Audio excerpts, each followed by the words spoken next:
2 நாளைக்கு முதல்ல ஒரு ரீல் ஒன்று பார்த்தேன் நான். ஸோ அதில் கேட்டதை என் மனசில் ஆழமாக பதிஞ்சிட்டுது. நான் உங்களுக்கு ஒருக்கா சொல்லணும்னு நினைச்சேன். நான் என்னன்னு பார்த்தீங்கன்னா, அந்த ரீலில் சொல்லியிருந்தவாரால் மீனுக்கு புழு மேல ஆசையாம், மனிதனுக்கு மீன் மேல ஆசையாம், ஆனால் புழுவுக்கு யோசிச்சு பாருங்க. திருப்பியும் ஒருக்கா சொல்றேன். மீனுக்கு புழுவில ஆசை, மனிதனுக்கு மீனில ஆசை, ஆனா புழுவுக்கு மனிதன்.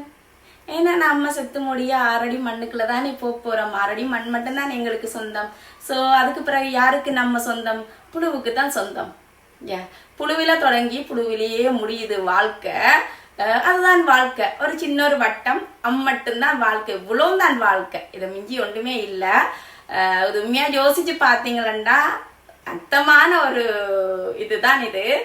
எனக்கு 2 நாளா அது ஓடிக்கொண்டு இருந்துச்சு மனசுக்குள்ள. யோசிச்சு பார்த்தீங்கன்னா உங்களுக்கு புரியும். புரிகிற ஆக்களுக்கு புரியும், புரியாத ஆக்களுக்கு புரியாது. நான் கேட்டதையும் உங்களோடையும் பகிர்ந்து கொள்ளணும்னு தோணிச்சுது. சொல்லிட்டேன். ஹாப்பி.